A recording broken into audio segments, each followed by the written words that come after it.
Hier, vous nous avez aussi mentionné que vous étiez débordé. C'était une période où vous étiez débordé. Et pour ne pas avoir de problème, vous avez contacté Di Beaupieu. Expliquez-nous pourquoi vous avez contacté M. Di Beaupieu.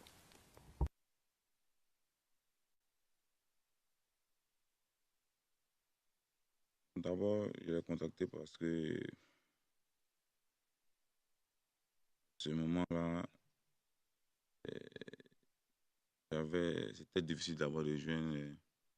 Et dans mon application, c'était difficile de le joindre parce que après l'attaque de son domicile, vraiment, bon, il était vraiment difficile de le joindre. C'était difficile de le joindre. Donc, j'ai contacté Dipopé puisque ayant contacté les officiers, au moment qu'ils se chargeaient de venir récupérer les personnes qui étaient détenues dans nos locaux, avait dit qu'ils étaient débordés. J'ai dit que moi, Dipopé qui va avoir d'autres personnes, avoir recours à d'autres personnes qui pourraient se charger de cela. Je l'ai appelé pour qu'ils puissent apporter quoi contact ou bien une aide particulière pour régler ce problème-là.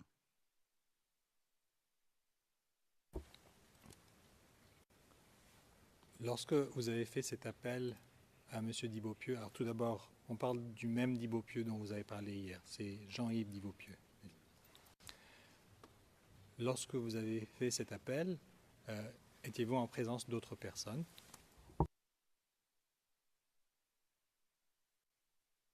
Et il y avait Bogota qui était là, Esso, fil léger, parce que j'ai déjà donné son nom. Il était là, il y avait, il y avait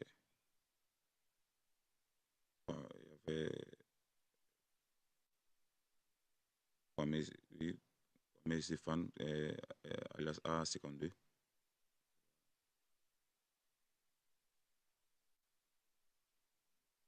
Il y avait plusieurs éléments en tout cas. J'étais juste à l'entrée de nos locaux.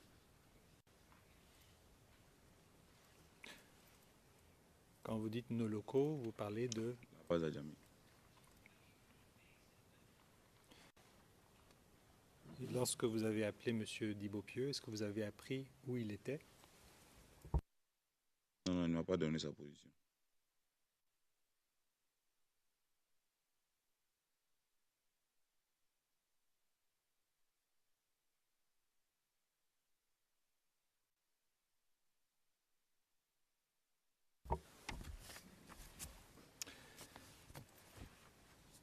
Est-ce que vous avez appris par la suite quelle était la position de M. Di Beaupieu et d'autres membres de la Galaxie patriotique vis-à-vis la pratique de l'article 125?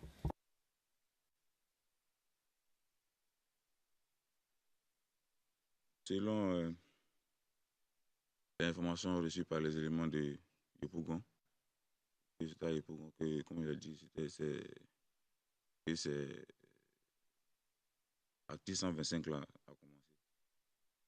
Et selon les informations recueillies auprès des éléments qui étaient à Yopougon, et l'information était passée dans les agoras et parlement. C'est là que l'information était passée. Et il n'y avait pas, comment on dit ça, il n'était plus temps de mettre qui que ce soit en prison ni de juger qui que ce soit parce qu'on était en pleine crise et que les juges n'avaient pas le temps de juger quelqu'un, ni la police d'arrêter un individu que ce soit. Donc, les assaillants, comment ils appellent les assaillants, devaient brûler. C'est-à-dire, pétrole 100 francs, allumette 25. Donc, c'est de là qu'est parti le nom article 125 à 125. C'est généralisé.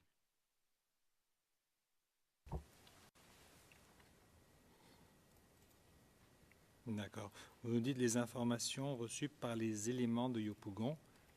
C'était lesquels exactement? Les informations reçues auprès des éléments de Yopougon. À part avoir le commandant de la zone, il faut contacter aussi d'autres éléments, soit d'autres officiers, et pour corroborer au moins les informations que j'avais reçues. Il y a eu, comme on dit, il y a eu plusieurs sources, il y a d'autres qui avaient des vidéos dans leur téléphone.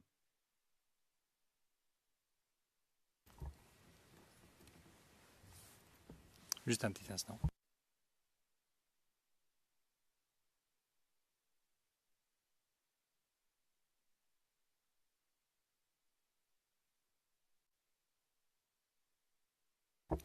D'accord. Est-ce que vous pouvez nous donner, encore une fois, le nom du commandant de la zone et des éléments qui vous ont fait part de cette décision? J'ai appelé le commandant du camp, Yekoura Matin, alias Tino. J'ai appelé Magui aussi, Magui le Toka. J'ai appelé aussi, on avait un lieutenant qui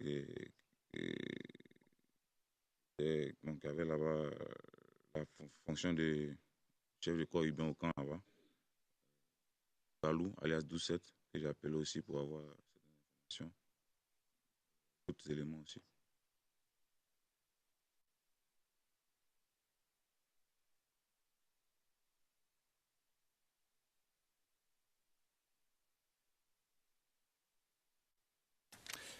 Très bien, monsieur le témoin. Je passe à un autre sujet. Mardi, donc la première journée de votre témoignage, pour mes collègues, c'est à la page 49. Vous nous avez expliqué comment vous avez reçu une instruction de la part de M. Stallone, Alois Stallone, pour préparer les patriotes et pour les former. Et un peu plus tard, et ça c'est à la page 62, vous nous avez dit que lorsque, après les élections, il y a eu le mot d'ordre est devenu officiel, parce que les jeunes devaient rentrer, rallier le ministère de la Défense et l'état-major pour s'enrôler volontairement dans l'armée. Donc vous parlez d'appel officiel après les élections.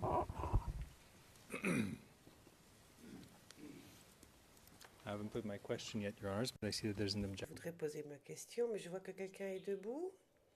Le président Maître Bougnon. Mon collègue lise le début de son intervention, qu'il lise le transcript, parce que le témoin a dit que M. Alois Stallone a parlé avec M. Boiseau. Il n'était pas, parce que quand vous faites le résumé, c'est comme si M. Alois Stallone lui avait dit ça directement. Donc il serait mieux que vous lisiez le transcript. Oui, je suis d'accord avec ça, que M. Boiseau a été l'interlocuteur avec M. Alois Stallone. C'est dans les notes. Alors, yes. Le président. Alors, Monsieur Medjan, oui. Le président. Alors, je vous demande, lorsque vous citez, de bien nous dire ce que vous citez et de citer en totalité. Merci. Monsieur Desméjian, très bien. Alors, c'était le T86, page 49, transcription d'hier. Officiel après les élections. Comment qualifiez-vous donc cette formation qui s'est passée avant les élections?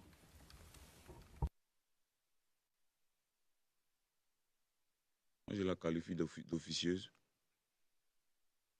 puisque le recrutement qui s'est fait n'a pas été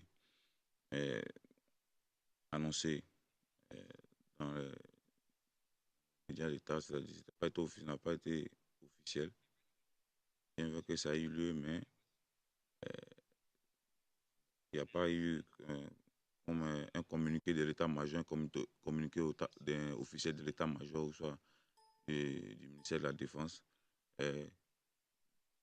afin d'informer la population du recrutement là. C'est pourquoi je l'ai qualifié d'officieux.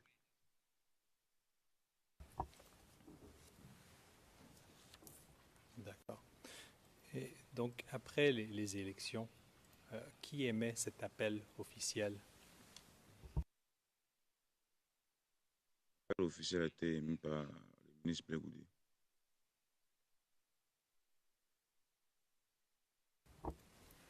Et dans quelles circonstances est-ce que cet appel a été émis? C'était lors d'un meeting.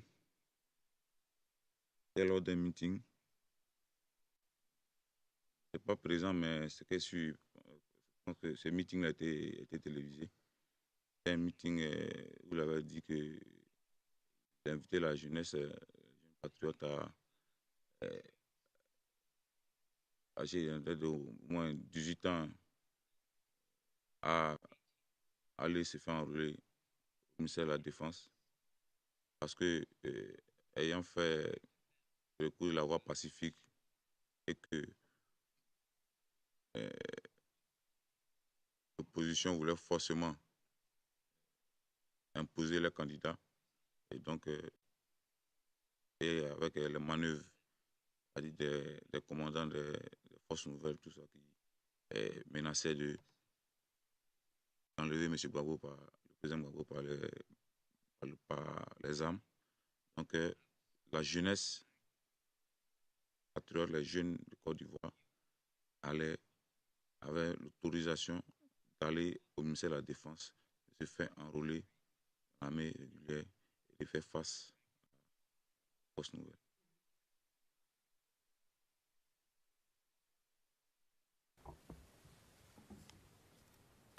D'accord. Et quel était le but recherché par cet appel officiel? Monsieur le Président. Maître Ndri? Président Maître Ndri. Je vais vous interrompre. Monsieur le Président, pour ne pas qu'on revienne sur la question ou pour mieux préparer notre contre-interrogatoire, serait-il bon, puisque là le témoin rapporte les propos d'une autre personne, serait-il bon qu'il nous situe sur le lieu de ce meeting pour que nous puissions mieux confronter le témoin lorsque nous allons le contre-interroger? Est-ce qu'il pourrait nous situer exactement sur le lieu de ce meeting? Yes, Your Honors. Ce qui est de médian, tout à fait, messieurs, madame les juges. Est-ce que vous pourriez nous indiquer quand vous avez entendu de cet appel et savez-vous où est-ce qu'il a eu lieu?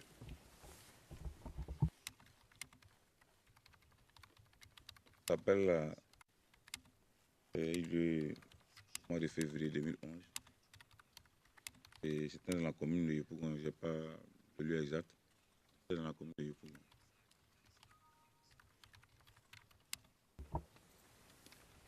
Vis-à-vis cet appel, est-ce que vous, au sein de GPP, vous avez reçu des instructions ou avez-vous un rôle?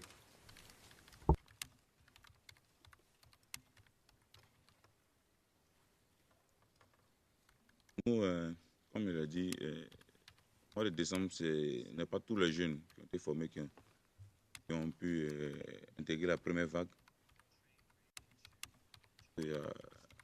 Parce que le premier effectif qui est passé n'est pas suffisant. Et d'autres ont été précarés lors de la visite médicale. On a eu des réclamations, bien sûr. Certains aussi, à qui on avait dit qu'ils n'avaient pas encore eu le temps, il y a d'autres qui n'avaient pas encore eu le temps de déposer la copie de leur certificat d'études primaires. Donc, cet appel-là, nous, au sein du GPP, on le considère d'abord comme la seconde vague, parce que c'était déjà programmé dans ceux qui allaient se faire enrôler. D'abord, la priorité devenait d'abord nos éléments. Bien sûr, il y a des jeunes qui allaient y être associés, mais on avait quand même un pourcentage d'éléments qui devaient aussi intégrer lors de ce recrutement officiel-là aussi. Hier, vous nous avez expliqué que certains éléments avaient été intégrés au sein de différentes unités des FDS, vous les avez nommés hier. Est-ce qu'à un moment donné, des éléments du GPP ont été envoyés au palais présidentiel? Oui, oui. J'ai dit, on assistait, lors des combats, déjà on assistait les forces de défense et de sécurité, lors aussi de la répression des marches. Et au moins, personnellement, j'étais basé au palais présidentiel à partir du mois de mars 2011.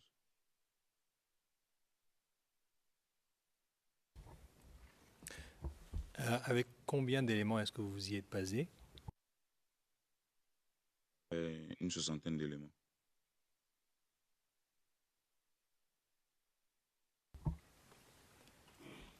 Et au palais présidentiel, y avait-il d'autres membres des forces de défense et de sécurité?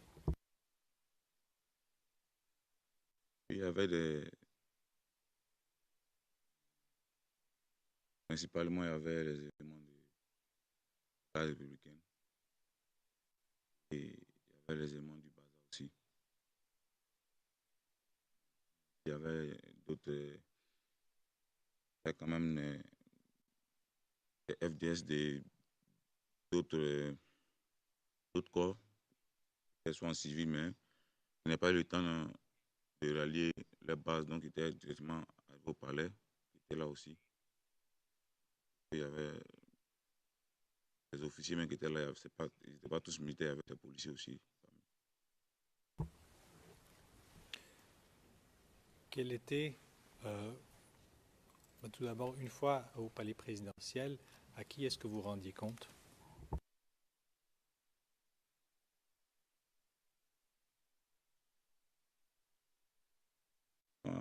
À la salle de transmission du Com Théâtre, c'était le colonel Moudi, qui était le plus haut gradé. Et le général Dogo Blé, qui était le commandant de la garde républicaine, n'était pas dans la salle, n'était pas présent dans la salle. Après lui, au palais, le commandant Kipré. Et moi, directement, on m'a mis sous les ordres d'un adjudant, l'adjudant d'Aligou.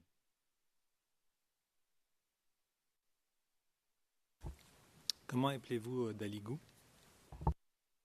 D-A-L-I-G-O-U.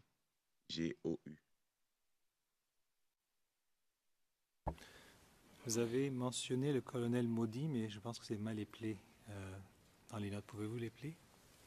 Le colonel Moudi, c'est M-O-U-D-Y.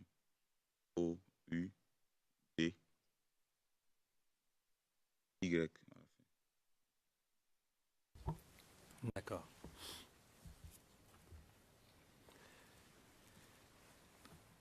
Qui est-ce qui vous a instruit d'aller vous installer au palais présidentiel?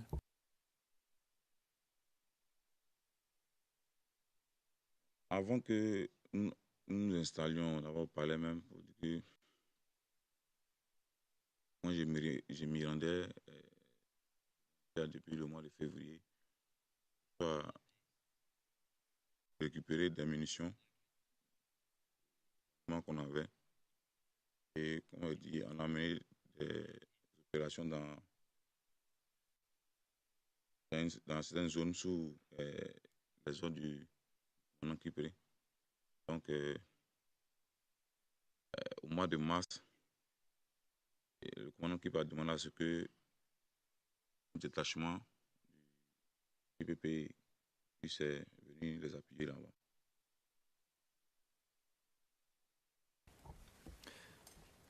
Vous nous avez mentionné que vous avez été mis en contact avec l'adjudant Daligou, mais vous mentionnez aussi maintenant que vous étiez en contact avec le commandant Kipré. Est-ce que vous pouvez nous expliquer un petit peu quel était le rôle du GPP une fois que vous étiez basé au palais présidentiel? Quel genre d'activité est-ce que vous meniez?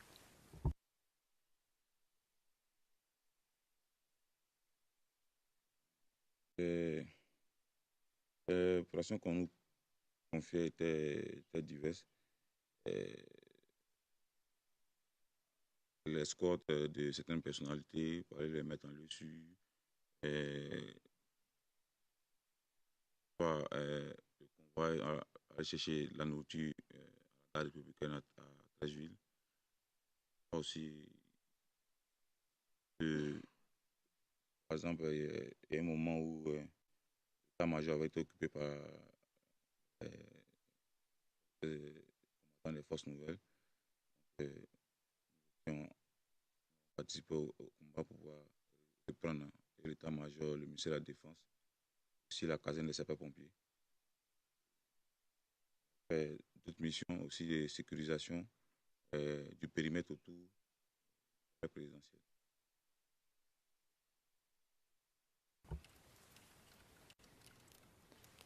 Ces combats pour reprendre l'état-major des armées, est-ce que vous avez réussi?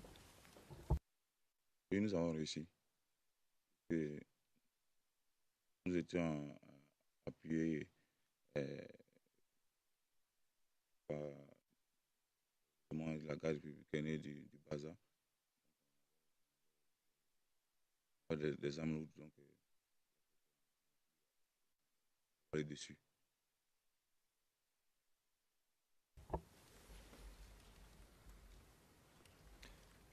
Le fait que des éléments du GPP ont participé à reprendre l'état-major des armées, est-ce que cela a été reconnu au sein des autorités d'une certaine manière? Oui, ça a été reconnu. Parce que le colonel nous a informé que le président avait pris une décision, avait été informé de l'efficacité des éléments qu'il avait à disposition. Et donc, il avait décidé d'intégrer d'office les éléments qui étaient présents à cette mission-là, qui était aussi au palais, les éléments du GPP, à la garde républicaine. Et il avait reçu ce message-là du chef de corps, le général Dougoblé. D'abord, lorsque nous sommes arrivés, déjà, ils avaient déjà la liste. Ils avaient déjà fait une liste. Et elle avait été remise au colonel Moudi. L'effectif. On demandait à savoir d'actualiser la liste, savoir s'il y avait des éléments qui étaient là en plus, qui étaient là, ou soit s'il y avait des éléments qui n'étaient pas présents. Parce qu'il y a d'autres, pendant à ce moment-là, qui étaient au niveau de l'état-major. Donc, de leur demander de venir au palais, s'enregistrer.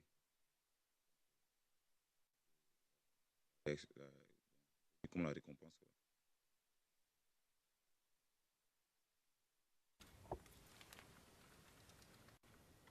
Vous dites que ça a été reconnu par le colonel Maudit, qui vous a informé que le président avait pris une décision. Pouvez-vous préciser de qui vous parlez lorsque vous dites le président? Le président de la République, M. Laurent Gbagbo. Parce que cette décision-là aussi s'étendait aussi aux éléments qui étaient à la CRS, ceux qui étaient à la CRS en ce moment, et qui avaient le BEPC, qui était aussi concerné. Au cas où vous n'avez pas ce diplôme-là, il serait versé d'un corps militaire. Donc, cette décision-là s'étendait aux mêmes éléments qui étaient à la résidence du président. Pas qu'à nous seuls.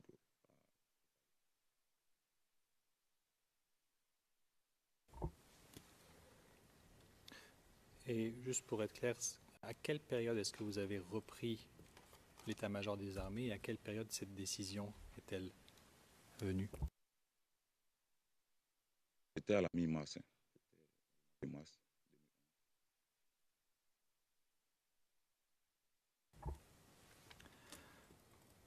Vous venez de dire qu'il y avait aussi des éléments à la résidence présidentielle.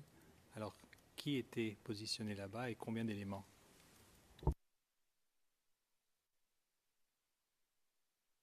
Pas le nom effectif exact.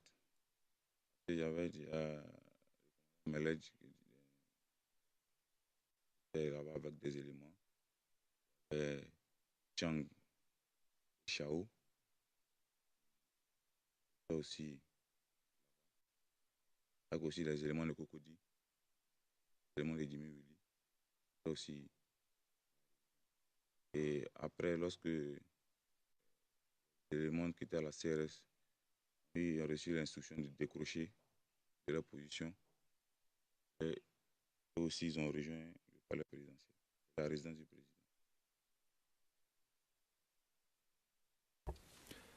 Encore une fois, pouvez-vous nous dire c'était durant quelle période et comment est-ce que vous avez appris cela? Bon, lorsque ils ont quitté la CRS au début du mois d'avril, transité par le camp d'Agban, lorsqu'ils descendaient civils au niveau de Agban, et dispositif de sécurisation du camp était là. On a demandé de rentrer au camp, de vérifier, puis j'étais en civil.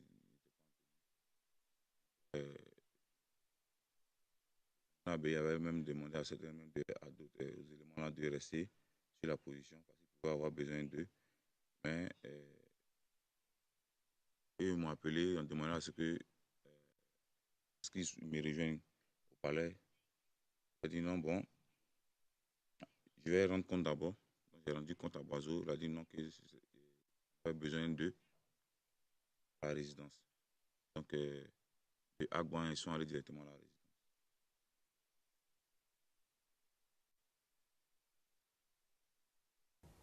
Vous avez mentionné le commandant Abbaye.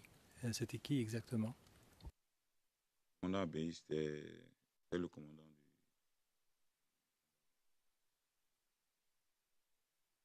Avez-vous son nom complet? Jean-Noël.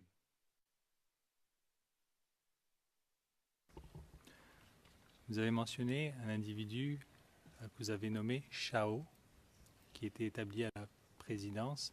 Est-ce que vous avez son nom complet? Chao, il n'y a pas son nom. Chao, c'était l'agent de Chang.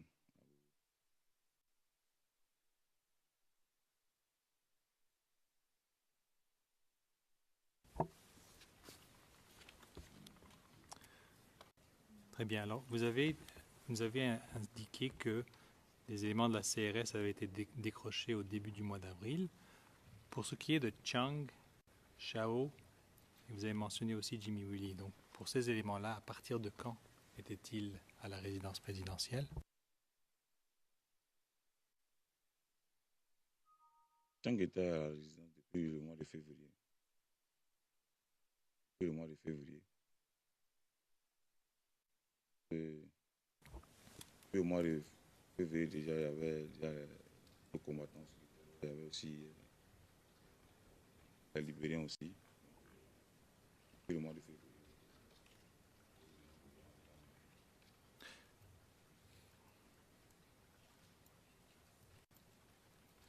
D'accord, et vous dites en appui, est-ce que vous avez... Oui, Mr. Witness. Le président, monsieur le témoin, les interprètes se plaignent du fait que vous n'articulez pas suffisamment une nouvelle fois. Est-ce que vous pourriez parler plus clairement, s'il vous plaît? Et que depuis le mois de février, Chang, mais là, j'étais déjà, Chao, j'étais déjà à la et aussi.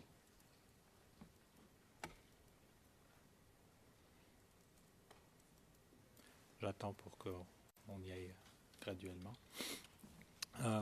Vous avez dit qu'ils étaient là en appui.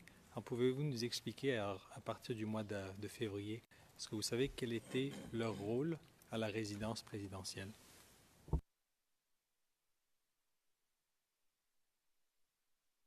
Déjà, ils participaient à la ceinture de sécurité qui était faite autour du périmètre de la présidentielle depuis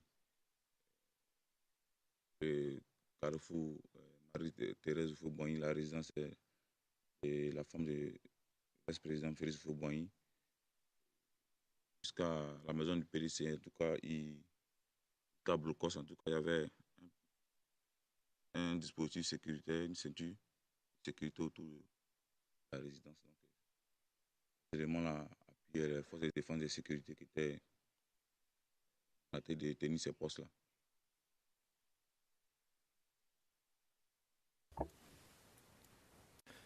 Donc, ces éléments du GPP étaient-ils strictement dans ce périmètre à l'extérieur de la résidence? Il y avait des éléments à l'extérieur, il y avait des éléments aussi à l'intérieur. Savez-vous lesquels?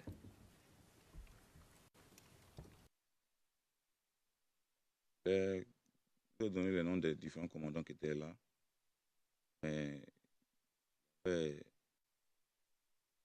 des éléments eux qui étaient à l'extérieur, il y en avait d'autres aussi qui étaient à l'intérieur. Et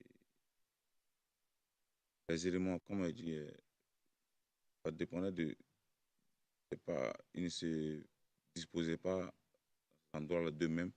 C'est-à-dire qu'ils étaient les ordres des officiers supérieurs qui étaient à la résidence.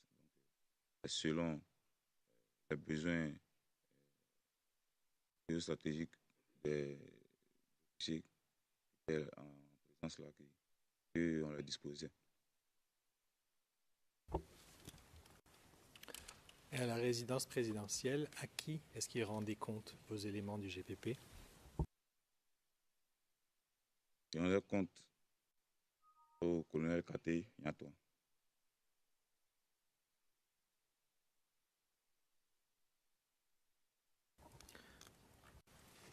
Et à quelle unité ou organisation est-ce qu'il appartenait?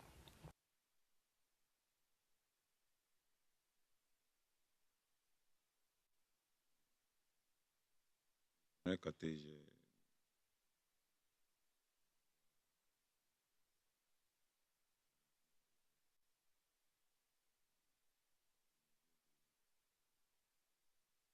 de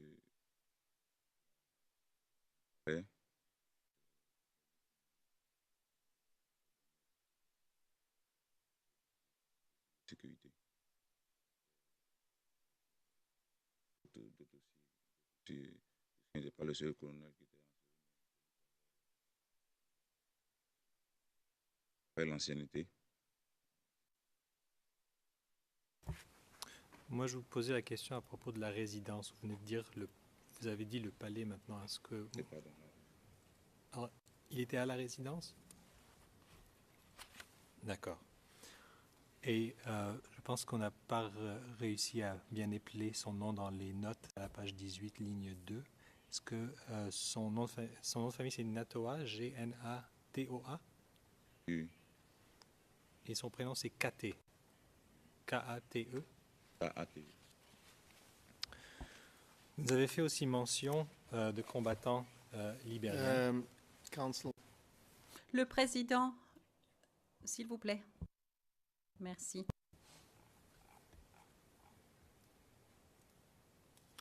Vous avez fait aussi mention de combattants libériens. Alors, tout d'abord, est-ce que vous, personnellement, vous avez été à la résidence présidentielle durant cette période? Alors, on parle de mars-avril 2011. Oui. J'ai été le 2 et 4 avril. D'accord. Alors, si on commence avec le 2 avril, pour quelle raison est-ce que vous vous y êtes rendu? Si on dit parce que les éléments qui étaient de la CRS devaient s'y rendre. Voilà que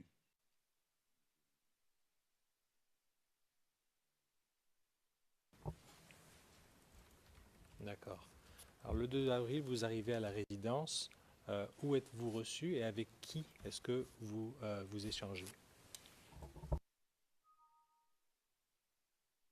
d'abord, parce que nous sommes arrivés d'abord, puisque il fallait annoncer d'abord prévenir que nous nous déplacions. Donc déjà, par l'entremise de l'adjudant d'Aligou, d'avertir d'abord au niveau du palais que de ma destination.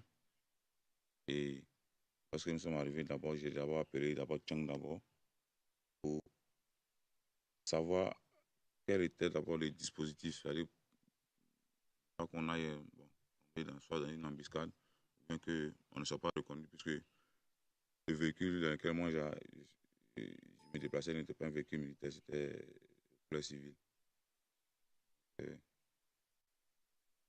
Lorsque d'abord on est entré d'abord, c'était contrôlé par les éléments de la garde républicaine, les éléments de l'USIGE, une unité spéciale de la garde républicaine qui est spécialement chargée de la sécurité du président. C'est eux d'abord qui contrôlaient l'accès. Et lorsque nous sommes arrivés, il y a d'abord le fils du président d'abord qui est venu nous féliciter. Il a dit que nous avons vraiment beaucoup entendu parler du comportement, des actions des éléments au niveau de la CRS donc, et la Djamé qu'on a pu vraiment contenir pendant longtemps quand même les combattants qui essaient de traverser la commune de Djamé afin de regagner Cocody. C'est lui qui nous a rescués, qui nous a accueillis d'abord.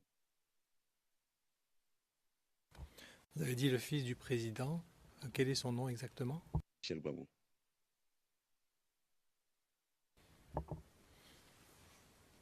Et à la résidence, où exactement est-ce que vous l'avez vu? Où est-ce qu'il vous a parlé? Lorsqu'on entre d'abord, il y a une esplanade et le grand jardin où il y avait un bitume qui était installé. Et par là, il y a plus un bâtiment. C'est un local qui sert servait de garde-manger. On gardait la nourriture qu'on donnait aux éléments qui étaient là. Il y a une terrasse pour accéder à la baie vitrée. Il y avait une grande salle qui était ouverte souvent. Les éléments aussi allaient se reposer à l'intérieur pour être à l'abri des avions français. Donc c'est à cet endroit-là que M. Michel Gbagbo. Lorsqu'il vous a adressé la parole, combien de personnes étiez-vous? Il y avait du monde parce que alors quand moi je suis arrivé, les commandants du GPP qui étaient en présence, qui étaient déjà là, sont venus aussi nous accueillir, ils étaient contents de nous voir.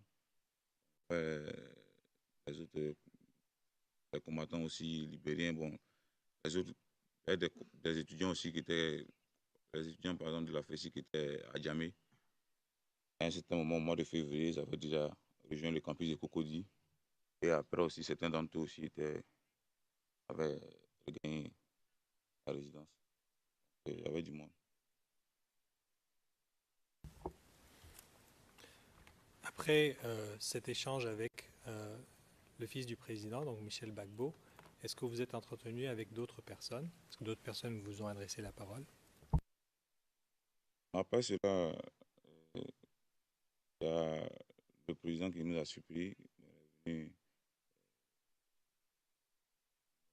vraiment fier des jeunes Ivoiriens. Et on avait déjà gagné la guerre parce que lui, son combat, c'est de montrer que la France qui depuis longtemps soutenait les rebelles, et face à l'opposition qu'on avait faite aux forces nouvelles, la France était obligée de se dévoiler et de les soutenir ouvertement. Donc, c'était son combat de montrer que depuis la déstabilisation de 2002, était orchestrée par la France.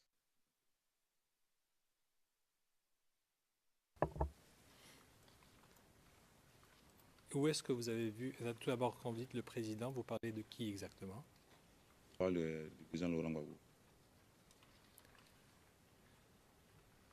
Et lorsque elle vous a dit qu'il vous a surpris, il s'est adressé à vous, c'était dans quelle partie de la résidence? Il dit, il nous a surpris, c'est que bon, on ne s'attendait pas, on ne nous a pas dit que bon, le président va vous parler ou bien. Bon. On ne pensait même pas même le rencontrer. The witness is mumbling. Le président, on me dit que le témoin n'articule pas suffisamment. Monsieur le témoin, Quand j'ai dit que- prenez votre temps, ce n'est Quand pas j'ai une dit cour- qu'il nous a surpris, c'est bon, parce que nous n'avions pas été auparavant que le président allait nous. Nous-mêmes, on ne s'y attendait pas aussi non plus. Et là, il a paru là, il a encouragé. Et les jeunes Ivoiriens ont vraiment décidé de défendre l'institution de leur pays. Et pour répondre à ma question, dans quelle partie de la résidence étiez-vous lorsqu'il s'est adressé à vous? Bon, il y a un salon qu'on appelle le salon jaune. C'est Louis XIV, mais c'est Louis XV.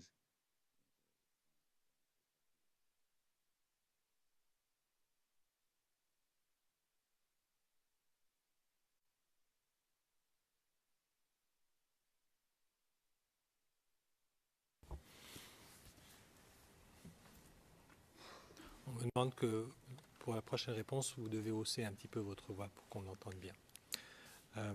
Donc le salon jaune, pouvez-vous nous dire donc qui d'autre est présent lorsqu'il s'adresse à vous? Il y avait Okoyi, qui était un capitaine, il y avait le galon de capitaine au sein du GVP, Okoyi Dibei, Michael. Il y avait Chankessi qui était là. Le colonel aussi, Kate qui était là. Et Meledj aussi, le commandant Meledj. Et les autres éléments, il y avait bon, un autre qui est Santima Lamaka aussi.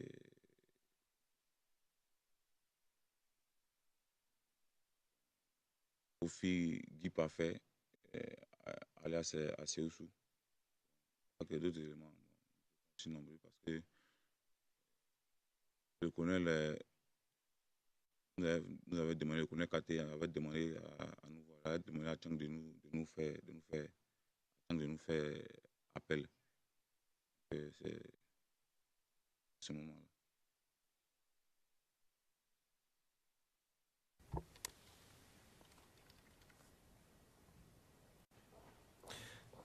Hormis les éléments du GPP que vous avez mentionnés, et hormis le colonel Katé, y avait-il d'autres personnes dans la salle jaune?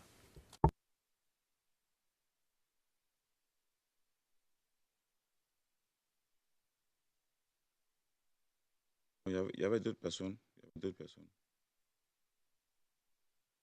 Je dis, il y avait plusieurs personnes.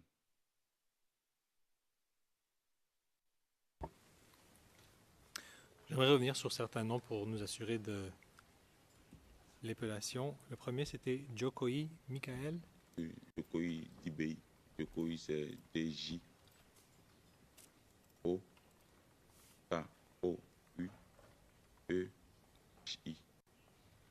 Jokoyi. D'accord. Vous avez dit ensuite qu'il y avait Oku Michel. Ou ça a été mal rédigé là? Vous avez parlé de Chang, ça on l'a, le colonel Kate, le commandant Meledje. Ah oui. Alors Kofi dit parfait, ça allez-y. Vous avez ensuite dit quelque chose d'autre à propos de son nom. C'est Kofi. Kwame Kofi.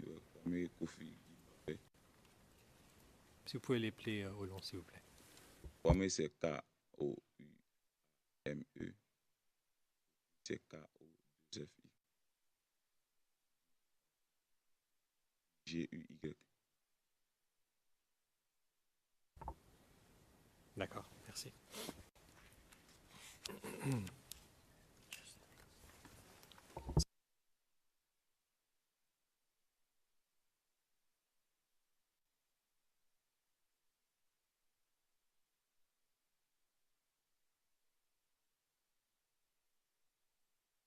D'accord. Alors, vous nous dites qu'il y avait d'autres personnes qui étaient présentes dans la salle. Pouvez-vous nous dire qui d'autre était là et quel genre de personnes étaient-ce? Des politiciens, des civils, des FDS? Il y avait des officiers, il y avait des ZDF, et des civils aussi, mais des autorités politiques.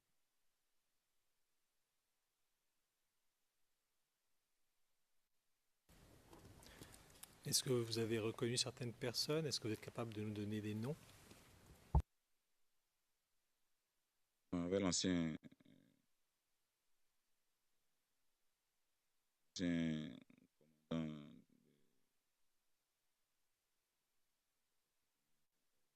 le colonel Gouanou, passé commandant, l'un des commandants d'unité à Dakwedo, qui était là aussi.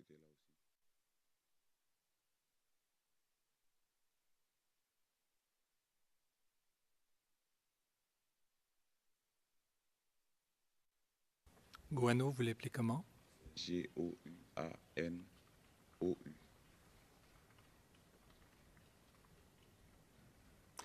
Et est-ce que le commandant Guano s'est exprimé? Colonel, c'est un colonel. Colonel, pardon.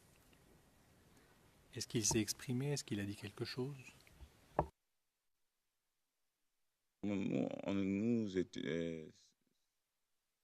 C'est pas à lui que nous, c'est pas lui qui nous avait fait appel, c'était le colonel Katé. Le colonel Katé il travaillait beaucoup plus avec nos éléments d'action à la résidence. Donc c'est lui qui avait été intervenu.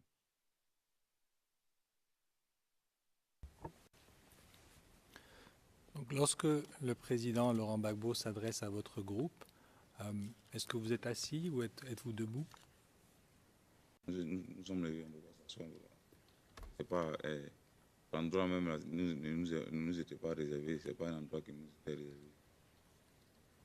On peut passer à soi. Et combien de temps a eu lieu cet échange avec le président Gbagbo? Ça a été bref, il a été bref, il nous a juste félicité, ça a été bref, pas donné d'instructions particulières.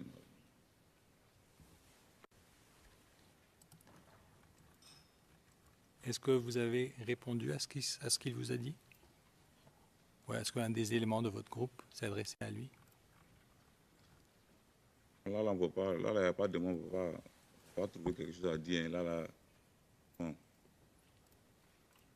à l'émotion, bon, tu es étonné. La première fois que tu vois le président, il y a beaucoup de choses qui passent dans la tête, mais tu ne peux rien dire. C'est bon, très content quand même. Bon, on a fait des claquements des doigts. Bon, D'accord. Et lorsqu'il s'est adressé à vous, pour lui, ce qu'il avait dit, c'est qu'il avait déjà gagné la guerre.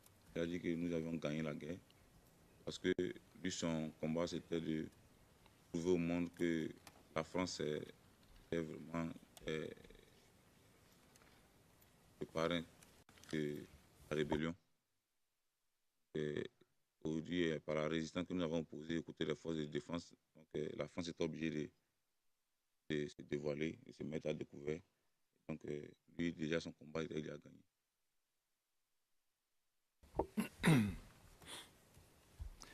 Vous nous avez dit que vous êtes retourné une deuxième fois le 4 avril. Okay. Expliquez-nous les circonstances de cette deuxième fois et avec qui est-ce que vous avez échangé à la résidence présidentielle.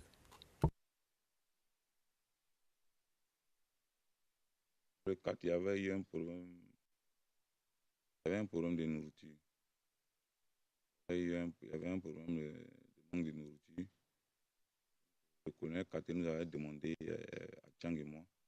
C'est à Tchang qu'il avait commandé cette mission-là, puisque j'étais déjà à Cocody. Donc Tchang a demandé à ce que escorte, on devait escorter un canter, un véhicule canter pour aller chercher de la nourriture. Il est venu des Ebra, donc à Benjerville, aller chercher la nourriture.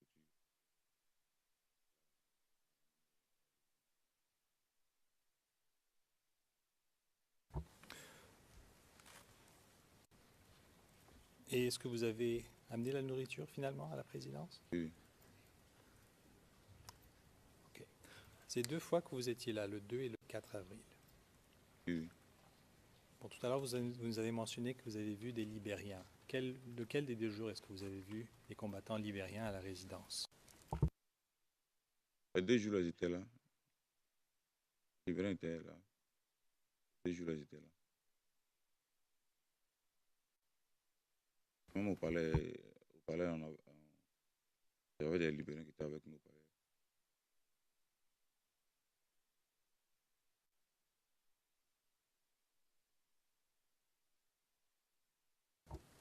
Your Honor, if I may confer with my colleagues just for... Je souhaiterais pouvoir conférer avec mon collègue pendant 1 minute. Le président, est-ce que je peux poser une question? Comment savez-vous qu'ils étaient libériens?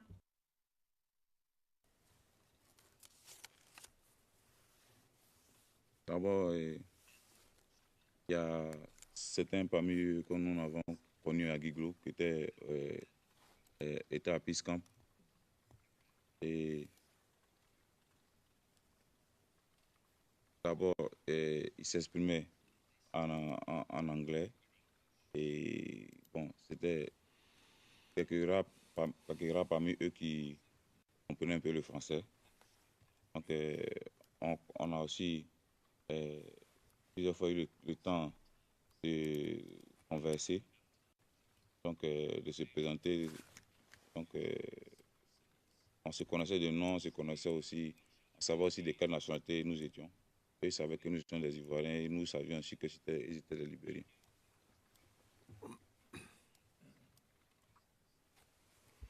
Thank you. Président, merci. Monsieur Demedjian, c'est à vous. Monsieur Demedjian, merci. Votre réponse tout à l'heure, vous nous avez dit que vous avez été à Bingerville pour chercher de la nourriture. Où exactement est-ce que vous êtes allé à Bingerville?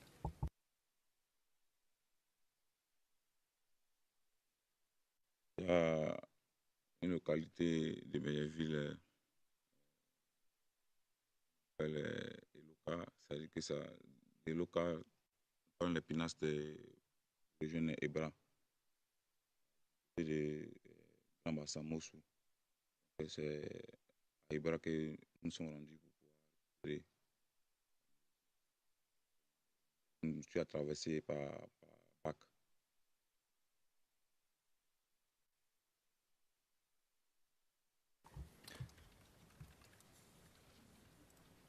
Vous avez aussi dit que vous deviez escorter un canter.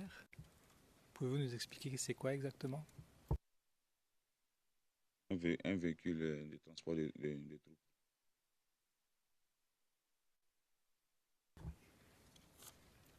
Donc je m'excuse, est-ce qu'il y avait des troupes avec vous lorsque vous êtes allé chercher cette nourriture ou c'était 2 incidents séparés, 2 événements séparés? Non, nous sommes partis avec, lorsque nous sommes partis d'abord, nous sommes au niveau du camp d'Akodo, il y a des éléments. Nous avons ceux qui sont joués à nous pour escorter. Jean qui était dans un pick-up, moi aussi j'avais. Il y avait le canter à l'intérieur du canter, il y avait 2 personnes devant et puis 4 militaires derrière. D'accord. Au camp à Kouédou, quelles unités étaient basées là? À Kwedo, il y a plusieurs unités au sein d'Akwedo. Et nous, on avait des éléments même qui étaient aussi, avaient été intégrés aussi à Kwedo. Donc, ils étaient aussi au camp d'Akwedo là-bas aussi. Il y a plusieurs unités.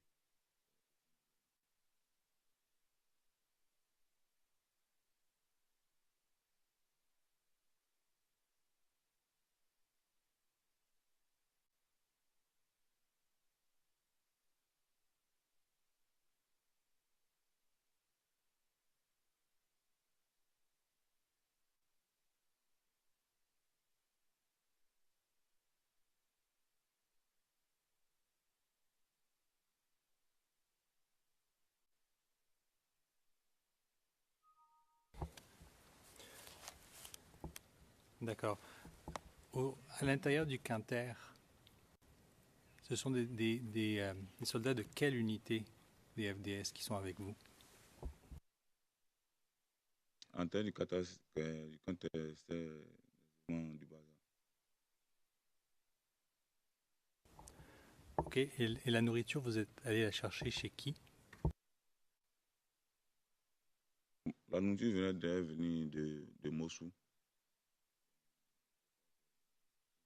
Mais c'était sacs de riz, d'huile, des boîtes de tomates, c'était des vivres. C'est pas de la nourriture déjà.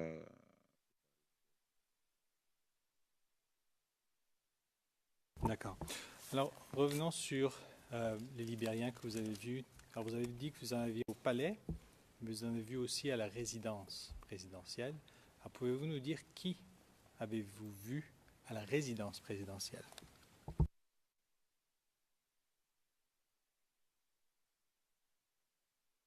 La résidence est.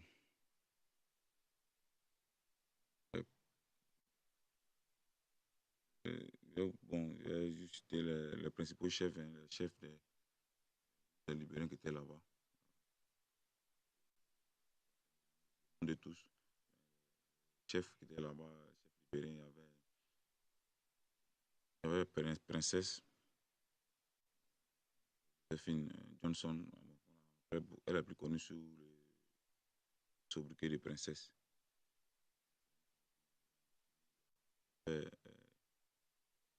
Junior Gbagbo. Mission aussi, qui était aussi parmi les chefs libéraux qui étaient là.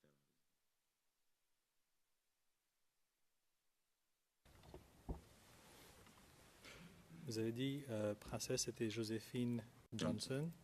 Junior Gbagbo, est-ce que vous avez son nom? Junior, son nom. On appelait, bon, c'est Junior, mais on appelait Junior Gbagbo. Ok.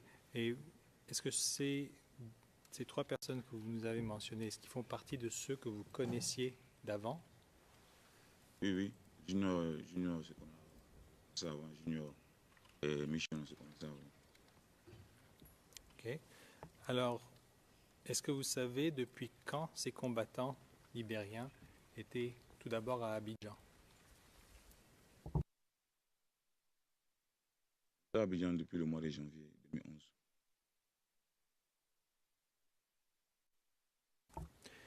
Et savez-vous quel était leur rôle ou leur mission lorsqu'ils étaient à Abidjan à partir du mois de janvier 2011?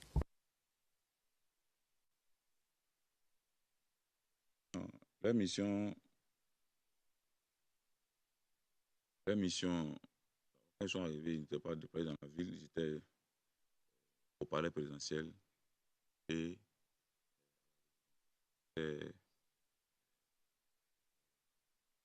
deux endroits.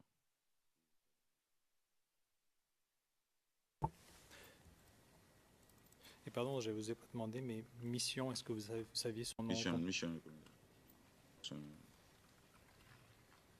Okay.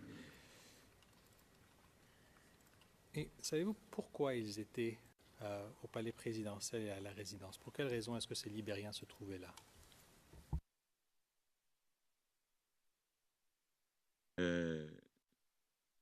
C'est des combattants. Les Libériens, ce sont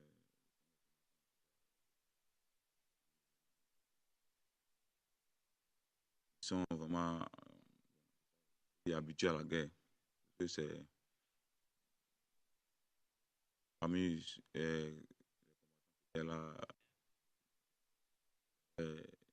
les anciens soldats de Taylor, de Taylor. Parmi eux, il y a d'autres même, hormis le Libéria qui avait combattu aussi en Sierra Leone. Donc, c'était des gens vraiment guéris